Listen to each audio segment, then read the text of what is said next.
everyone. I'm Sarah Dietrich, the Senior Content Marketing Manager at Appcues. Welcome to Experience Etiquette, where we answer the questions nobody wants to ask out loud about managing customer experiences when everyone has an opinion and nobody wants to own the mess.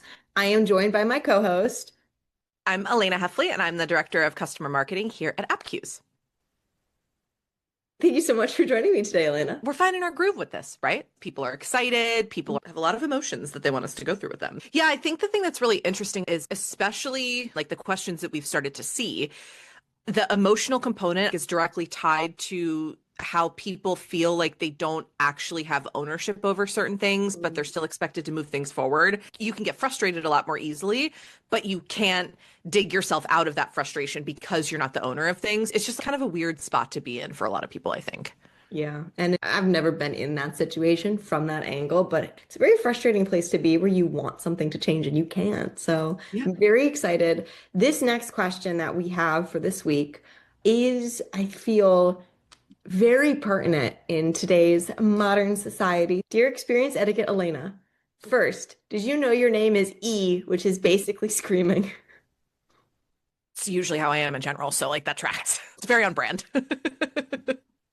Second, I work on lifecycle. Shout out to lifecycle. And we've started leaning more heavily into personalization in our in-app messaging. We use behavioral data, account details, usage patterns, all the bits. All the bits. A lot of bits that you can pull from for something like that. It makes sense on paper. Like, I get it. Messages do better when they're tailored, but sometimes when I read them back, I have this moment of, if I were the customer, would this feel weird? Okay. Like, how closely are you tracking me? No one on the team wants to be creepy. Heard about that. We want to be helpful and relevant and definitely not invasive, but that line feels fuzzy. My boss thinks the more specific we can be, the better, but and I'm not the only one, think we should pull back. How do you decide when personalization is genuinely useful versus when it starts to feel like surveillance? Is there a rule of thumb? From Not a Stalker. Not a stalker. That's funny.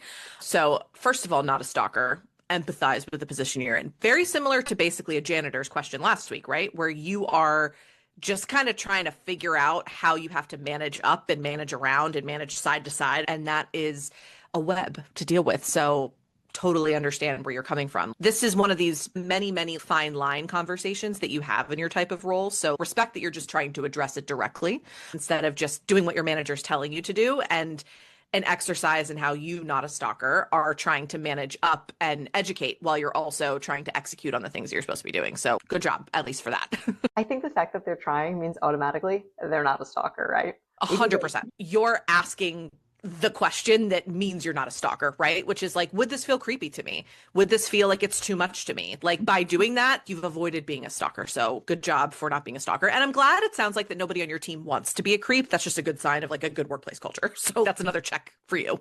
And when it's so easy to do it today, it's an important intent that a company has to set. It reminds me of going to a conference and a salesperson keeps using my name every other word because they definitely just read How to Make Friends and Influence People. Like, just because you can doesn't mean you should. So, okay. What's the line in personalization, do you think? Is there a rule of thumb? I don't think there's a hard and fast rule. I think it's similar. Why is it a Supreme Court case coming to mind? You know, when you see it, I think it's similar where like you have to use your judgment on what, especially as you're building in-app experiences and you're using merge tags, right? Like you're using like pull first name here or pull aha moment or pull company name. When you're looking at how you're laying out an experience, when I'm looking at them, when I'm building them, if I have 6 of them in one, I'm relying on a lot of data points to be correct and perfect and up to date for all 6 of those merge tags to be useful and to pull correct information. So Sarah sees something about being the senior content marketing manager at Appcues who has this particular aha moment when she's doing this particular activity. Is that actually all going to be accurate? That's one question to ask. Is all the data in each of those tags that are coming from all of those different data sources that you mentioned, not a stalker, Is all of that accurate and can you rely on it? Number two is the sum of those parts actually adding value to what Sarah's experience will be in the platform? I am very much not a fan of the of more is better or something is better than nothing. For example, if you're a banking app, knowing what someone's favorite NFL team is and using that personalization token, what value does that add? However, if you're Dave and Buster's and you're trying to get people to come watch the game at your bar, then favorite football team's probably the right move. It's going to be about the context. Context matters so, so, so much. If you're in any kind of B2B tech space, using things that are using personalization tokens or whatever you want to call them in your business, using whatever ability to personalize based on information that isn't really relevant to what that person's trying to do in their job, I just think is a stretch. And I think that does come across as creepy. That's not the context that person is expecting, nor is helpful or valuable to see that level of personalization in. Whereas if you're Dave & Buster's or if you're a food delivery app and you know that somebody is an NFL fan, you know that sending more messaging on Sundays or on Saturdays might be a good idea, or referencing that it's an away game for your team this week, so why don't you DoorDash something, or why don't you food delivery app something. I think the context of what role your app or your platform plays in someone's life really should dictate, or at least inform, how much personalization you use. I'm always going to use Dave & Buster's because that's who I am. Understand the role you play in somebody's life. I don't want the hours I've spent on one machine. Maybe where I got the most tickets, sure, to help me get Pokemon cards or something, which, by the way, are 1,400 points. That's highway robbery, Dave & Buster's. But it's also all about knowing your role in someone's life. How much space can you take up as a company? Yeah, there's like a familiarity thing, right? How familiar is too familiar? You're an app or a platform that I do business with. Like Wrapped is a good example with how many companies are doing Wrapped every year. It's a stretch. It's getting to the point where I feel like I'm going to get a calculator Wrapped. What I put into my calculator app is between me and that app. Like I don't need to have a Wrapped of how many stupid math problems that I asked that thing to do. And a lot of businesses are assuming that personalization is equivalent to customer health or stickiness or something. Like it's going to win me over in a way that is almost having a counter effect. It's like you're assuming a level of personalization, familiarity, comfort with me, that you're still an app that lives in this context in my life. Go away. I'm going to bring it back to Wrapped really quick because I am curious. What is one Wrapped that you actually wish that you had? Ooh, that's a good question. I can't think of one that I wish I had. I couldn't even tell you which ones I got because I ignored so many of them this year when I got them in an email as a subject line. Something that I do wish I got, and I might have gotten it, I just don't remember, is one related to workout classes that I go to, because it's nice to see, because that feels like an accomplishment, right? You went to this many classes this year, you spent this many minutes in this type of class, you tried this many different kinds of workout formats. I think because that is tied to a goal or just personal accomplishment of, if nothing else, getting out of the house, because that's half the reason I go to workout classes is to get myself out of the house. Those I think are really good examples of personalization because you know the type of person that's on the other end of that email. What do you wish you had? Like, what's an example of one that you wish you got every year that you don't? One that I wish I got, I think a Wrapped that I would really like is one of my reading or around a reading app. I really like to do deep dives into different topics like the history of a trend or how we got to a certain place or a certain behavior in the world, like a norm that we've established. A Wrapped that rounds up my most highlighted passages and tells me what the commonalities are between them, how much time I spent on a topic versus another. Some pattern recognition would be really cool, genuinely. Okay, now, what's a Wrapped that has gone way too far? I ignore so many of them. I couldn't even tell you, other than Spotify and like some workout class apps, which ones I get, because all of the other ones are so inconsequential. I think it all just comes back to what's the role that you're playing, especially for businesses who work with other businesses. They have to be much more like not a stalker. What is too much in that context? The threshold for what's too much on the business to business side needs to be much tighter than the business to consumer side. Actually, to that point, all of the bad wrapped examples that I've gotten have been work versus personal.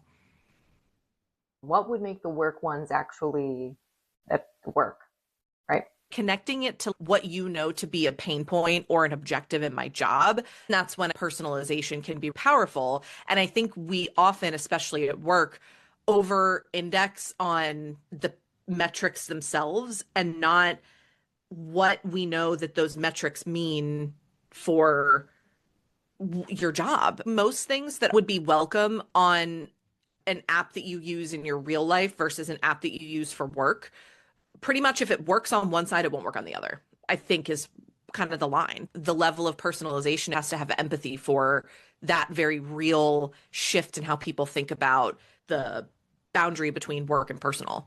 That line, that boundary really cannot be taken for granted. And honestly, to really quickly address Not a Stalker's letter, it sounds like their boss might disagree on where that line even is with their customer base. And it sounds like the whole team's on the same page. So first of all, Not a Stalker, you're not alone, clearly, in your thoughts, and I'm so happy for you for that. On another note, Elana, how would you go about managing up? And could there potentially be context that the team doesn't have that might inform the manager's belief in this direction? You have to have not even necessarily a solution, but I hear what you're saying. Here are some reasons why I don't think that this is a good idea. And all of those reasons should be rooted less in why you think it's wrong and more about, from a customer experience perspective, this is too invasive. It's not relevant. There's no real value that this brings to this person that helps them accomplish what they're trying to do or helps us move them through the journey. Like, root it in the customer and the user experience, less so your opinion, even if those two things are very much the same. Hear what they're saying, but recognize that it may not be about what it's about. They may be saying extreme personalization, or we need to get as personal as possible with 6 merge tags in every single slide out that we create or something like that. This is just somebody who wants us to use personalization to add value because they believe that we should be moving things forward by being more personal and demonstrating more empathy and all that fun stuff, which is great. But I think that we need to have a suggestion for running an experiment. And that's where you can demonstrate that you want to test your boss's hypotheses, which I don't think are necessarily wrong. And like, you want to leverage personalization, but unless we, as in that whole group of people, boss included, unless Not a Stalker and co have data that they can point to say that this level of personalization doesn't work, I think splitting the difference and a proposed solution that involves experimenting with maybe not quite that level, but a higher level of personalization with intention and with an objective in mind against something that is slightly less personalized will help you develop data that actually gives you a stronger argument or defense against something like this in the future. What else are you thinking? You've got your thinking face fully just on right now.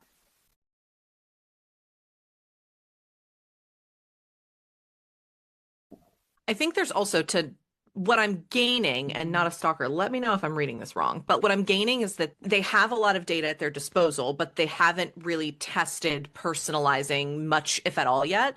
And I would also, if my manager was pressuring me to use what I believed to be too much personalization, my way to push back on that would be start small. Like, you can start a little bit more broad and it can still be personalized. It can be personalized at, these are pain points, or this is personalization that we can develop for content marketers, period. And then we can get more granular around content marketers who work in tech, content marketers who work on the B2C side. But we also risk with personalization not just doing too much, but over engineering to begin with. Like, how many times have we started something and we've tried to get way too specific instead of just like letting a first test and then getting deeper happen? Like, in the last 8 months, how many times have we done that? It's easy to do. It's a trap to fall into. It would be really nice to do something great and perfect the first time. I don't know about you, but I have never done something perfect the first time in my entire life. God, no. Oh my God. Well, and the other thing too is, like, speaking of getting things right with personalization and with how much data hygiene is a problem. One of the reasons why I would recommend starting a little bit more broadly than getting too specific is because it takes a long time to build trust with someone, right? Especially when they're a customer. And I think if they get the wrong personalization token or it pulls incorrect information, that does a lot more damage more quickly to erode trust that takes a really long time to build because of how the tech landscape is changing and because of how much AI is everywhere and because of the ability to personalize and the fact that everybody is doing it. People are noticing where it's unnecessary ad more frequently because it's everywhere. I'm hyper aware of when you're using personalization at me. Please don't use personalization at anyone. That sounds genuinely awful. That's going to be all for this episode of the Experience Etiquette. Thank you, Not a Stalker, for writing in. We do firmly believe that you are not a stalker, and we hope you stay that way. Don't let tech change you, not a stalker. If you've got a question that you'd want to ask Elana or the Experience Etiquette in general, ask us at appcues.typeform.com/etiquette. I'm excited to unpack the next one next week and bring some more giggles to the conversation. Please stay conscious of being creepy. If you want more Experience Etiquette, you can find all of our episodes on our YouTube channel at Appcues under the playlist Experience Etiquette. We also do a written version on our blog at appcues.com/blog. We will see you all in 2 weeks. This has been the Experience Etiquette. Bye. Bye.